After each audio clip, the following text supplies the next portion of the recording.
Welcome to the True Crime Cafe. I'm Becky. And I'm Angie, and you won't believe the case I have for you today. So what you got this week, Angie? I have some cold cases from Toronto. Ooh, I've been there. I have never been there. Yeah. Jimmy and I went in 2017 for BoucherCon, the world's largest mystery readers and authors conference. And it was a very beautiful city. Cool. I would like to go to Canada one day. It is really nice. Of course, I'd have to get a passport. Yeah, it's not that hard. Because, I'm probably one of the only people in their 40s that doesn't have a passport. We don't travel. I mean, at least not out of the country. So. Yeah. That was the only reason I got a passport, was just because I won a writing contest and the prize was money towards going to a conference. And I was like, well, why not go to Canada? Because at the time we still lived up north and it was not that far of a drive. But Canadians are really super friendly. They live up to the stereotype. They're so friendly that I drove through the Walmart parking lot, went inside Walmart, shopped, came out of the Walmart, and I never said one foul word. Okay, so everybody, all our readers don't know this. I know this, but our readers don't know this. Yeah. Walmart is a very triggering place for both Becky and mine's anxiety. Yes. So we both avoid Walmart. Nothing against Walmart itself. Yeah. I avoid all big retailers. I have a kid who works in the mall and I would love to go visit him at work someday, but just as a teenager, I was a mall rat. I loved it, but my anxiety has gotten, my social anxiety, just no. I get it. You're preaching to the choir. So our case starts in 1983. Because you know me and my love for cold cases. Yes. So Susan Tice was a 45-year-old divorced mother of 3 boys and 1 girl. She had recently relocated her and her children from Calgary to Toronto. She had worked as a nurse and had earned a master's degree in social work. She was setting up her own family counseling business. In her free time, she enjoyed painting and playing guitar. All in all, Susan, her kids, they had a very normal life once they moved to Toronto. From my research, Susan was very close with her family. She was one of those people that if she said she was going to be somewhere on, at a certain date and time, she would be there. Okay. So on August 17th, 1983, Susan failed to show up for a family get-together. Because this was so out of character for her, a family member went to her house to check on her. Just saying, stuff happens. People fall or they get sick or whatever. In her second floor bedroom, the family member found her body. Oh, no. She had been sexually assaulted and stabbed multiple times. Police were called, interviewed. You know how police procedure is. Like they get to the crime scene, they interview neighbors and stuff. Hey, did you hear anything? Well, one of Susan's neighbors reported that she had heard 4 screams and the sound of someone walking outside, like around 1:30 in the morning. Okay. So despite investigating, the police were unable to find the murderer. Hence, the case went cold. Yeah. All of that. So Erin Gilmour lived not far from where Susan Tice had lived. She was a 22-year-old aspiring fashion designer. She worked in a clothing store and actually lived in an apartment above the store. She liked to sketch, take photos, and was close to her younger siblings. Okay. Your average 22-year-old. Yeah. On December 20th, so 4 months after Susan Tice was murdered, Erin finished work around 9 p.m., locked up the store, went upstairs to her apartment to get ready for a cocktail party. A friend arrived about 20 minutes later and saw the outer door that led up to her apartment was slightly ajar. They called out her name upon entering the apartment. Okay. So, saw the door was ajar, maybe just thought that Erin had left the door open slightly to make it easier for him to get in. He went upstairs, but he got no response when he called out for her and was unable to find her. So finally, he entered her bedroom. There on her bed, under the duvet, he found Erin's body. She had also been sexually assaulted and stabbed multiple times. The police felt sure that Erin's murder was committed by the same person who killed Susan Tice. They were both Yeah. sexually assaulted. They were both stabbed multiple times. They lived, not far from each other. Like they weren't next door neighbors, but they Right. didn't live too far from each other. Sadly, like Susan's case, Erin's went cold. So these murders happened in 1983. So now we're going to fast forward to 2003. Okay. So 20 years. In 2003, police knew for certain that the same offender had killed both Susan and Erin. DNA had linked the cases in 2000. okay. So, as we all know, in the 80s, DNA technology did not exist. Okay, it just didn't. Almost 20 years, the advancements in DNA technology had linked the two cases. However, when the DNA was submitted to the nationwide system, no match was found. So Canada has their own, like the US has the CODIS system Right. and whatnot. Canada has their own nationwide system. Okay. Is there an international system? In 2002, Interpol created a DNA database that currently contains more than 280,000 profiles that have been contributed by 87 member countries. Wow. That's awesome. Yes, there is, which I was not aware of before doing this case research, but they say that database can match within minutes. Police department, FBI, whatever, could submit DNA to the Interpol and somebody in like France could be found to be a DNA match. So that's actually very cool. That's super cool. And it just shows you how far DNA technology has come. It kind of gives me hope that like there are people out there worldwide willing to work together to solve true crimes. Yes. I'm not sure which 87 countries are involved, but that might be something that we look into maybe for a future episode. Yeah, definitely. Or just do some research, throw it up the website or whatnot. So in 2018, DNA technology had advanced to include using genetic genealogy research. We've heard about genetic genealogy research. Most people know what it is. People do like the at-home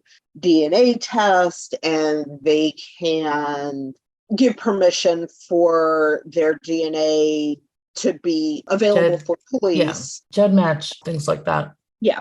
Yeah. My husband just recently found out that I okayed his DNA to be in GEDmatch.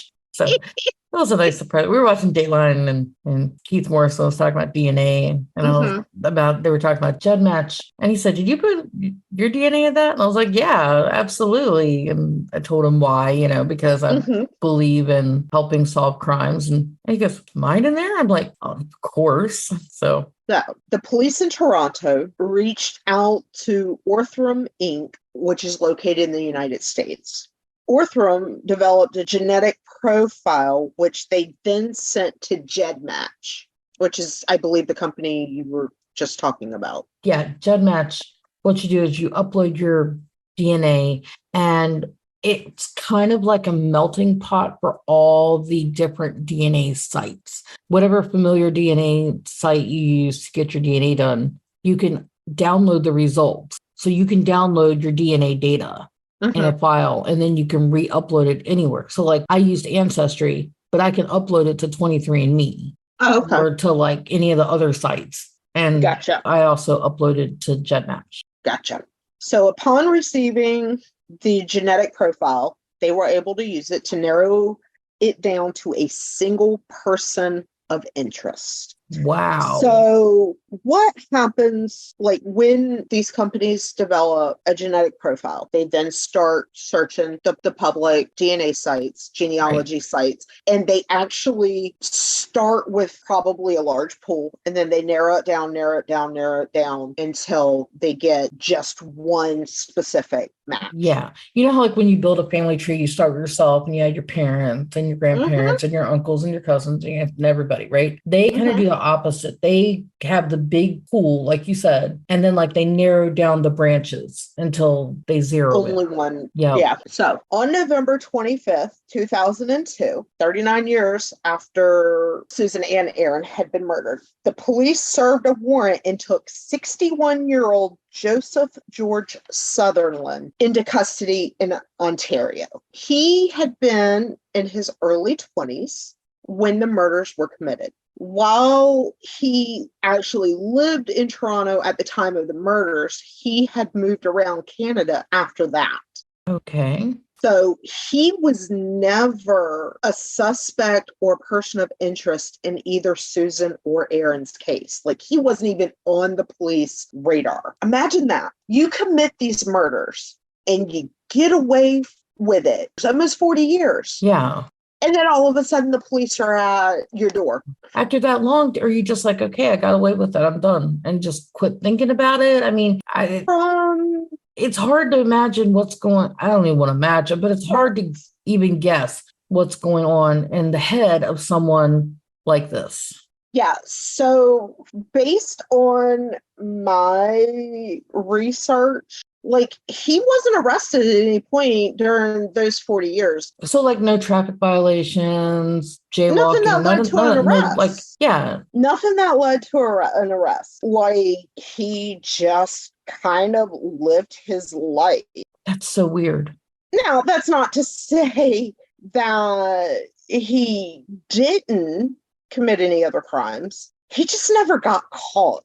Yeah. He made his first court appearance in December of 2022. Unfortunately, I have not, as of yet, been able to find any current update as far as like if he's gone to trial or not. I do have some people actually that it could be that it just didn't make national news. So I have some people that I know that live in Canada that I can ask if they've heard anything. I don't have a final update. However, one of the sticking points for this trial, like, he was charged with first-degree murder for both Susan and Erin. If he went to trial and all the evidence was allowed in, this would be the first time that a person in Canada is tried using genetic genealogy research. Oh, wow. So it's never been used before in court. So if it's anything like our court systems, they have to go through all of these motions and whatnot to even determine if it's allowed in. Yeah. So if the courts say, no, we're not going to allow this, he would actually go free, because that's really the only evidence that I know of, based on my research, that they had. That is wild. So in the meantime, police have started the overwhelming task of searching for any other crimes that he may have committed in the decades he remained free after the murders of Susan Tice and Erin Gilmour. That's 40 years. But a lot of work. I mean, it is. It's a lot of work. It's a lot of tedious work.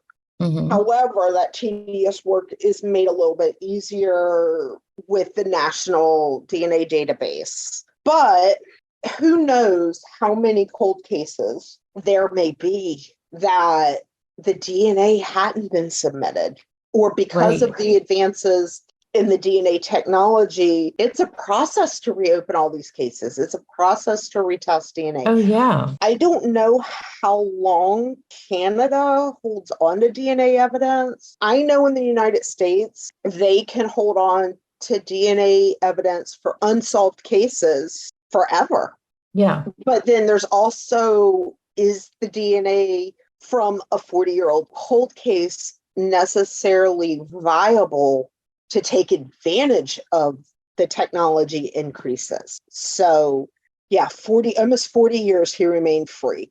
That's just incredible. Yeah. I know there are other criminals out there who might commit a murder and then go free for decades, but it's just we don't often hear about it. Well, and not have been caught for any other crimes in that time.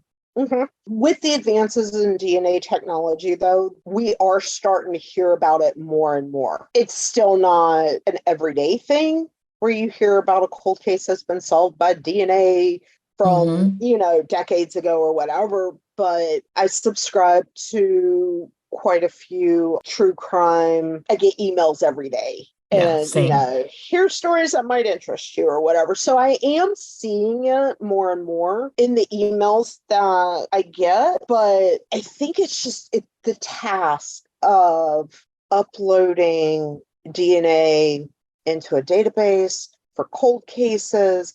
I think it's got to be overwhelming for police departments. So there was a case that just recently happened in Australia, and I'm pretty sure you've heard about this too, that in 1958, this guy, William Arnold, killed his parents in Nebraska, took his brother to like a neighbor, family friend, somebody, and said, hey, can you watch him? Took his girlfriend to the movies, took her home, and then fled. He started a new life and changed his name, everything. Ended up in Australia. And he always told his kids he was an orphan, which is true because he murdered his parents, but they didn't know this. They didn't know any of this. And I'm pretty sure he had passed away by the time this happened. But a DNA test ended up linking him to one of his, I think it was one of his kids linked up to like his brother's son. So it's like his nephew or somebody. And they were like, wait a minute, who's this guy? And that's when the whole story came out. And his new family was just devastated. They were like, he was such a good guy. He focused all his energy on his kids, make sure they had a good education, make sure they wanted for nothing, tried to be the best parent ever. And so there's some speculation now, and it's hard to say because, like I said, he's passed away. But I think it was one of his kids was reported as saying that they think maybe he was trying to make up for what he did. Like he did this to his parents when he was 16. And then, so he tried to make up for it with his own kids. And then another fact is he was 16. And I was just talking about this in an author group. We were talking about the death row penalty. Like I personally am against the death row penalty, but there are times when I find myself saying, wow, that guy just needs to go straight to the chair for, especially if it's like someone who hurt children or something like that. Yeah.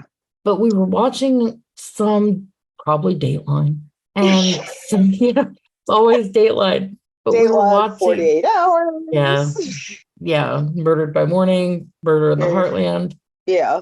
Snapped. That's one of my favorites. I keep on telling Jimmy, I'm like, if I do something really, really bad, I don't want to go on Snap. I want to go on Dateline, and Keith Morrison has to be the narrator. Like we have this pact, So I don't think I'll snap. But I was in an author community and online, and there was some discourse and a little bit of debate about the death penalty.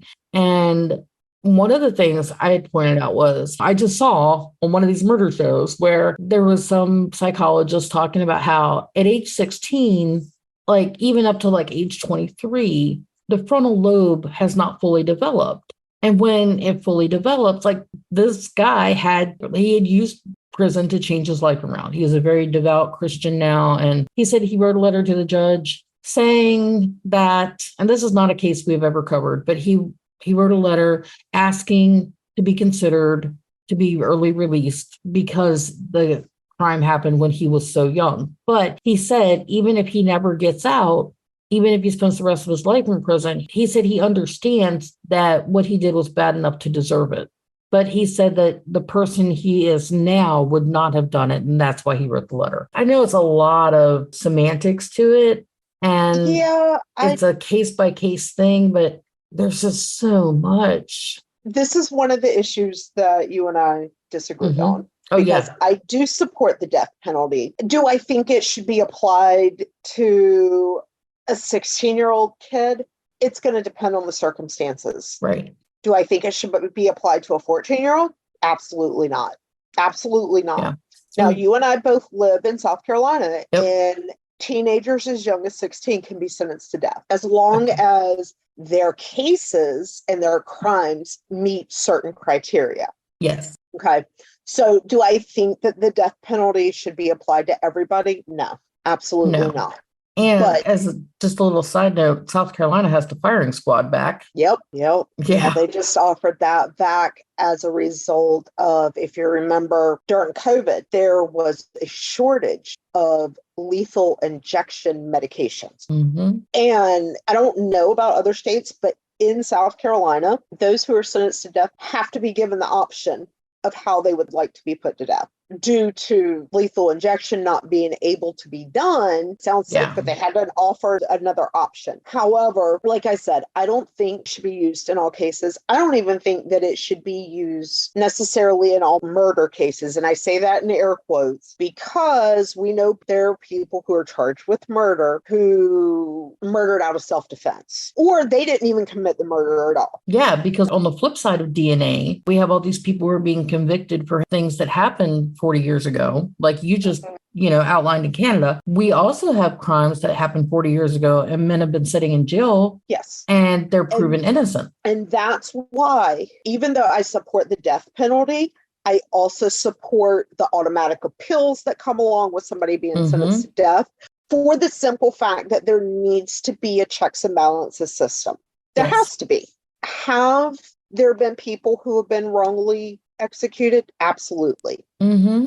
Have there been innocent people who have been freed from decades in jail? Absolutely. I actually recently researched a case that I'm going to be doing upcoming where something along those lines happened. Cool. Where DNA technology had advanced so much that, was it the wrong man convicted? Was it somebody who was incorrectly executed? I'm not going to tell you right now. Okay. I've seen a couple of these recently, like both in the news and on different TV shows, because as we were talking in a recent episode, I cut the cord. I have no cable, but I do have several streaming apps where they have a Dateline channel and it has older episodes that just play 24/7. Yep.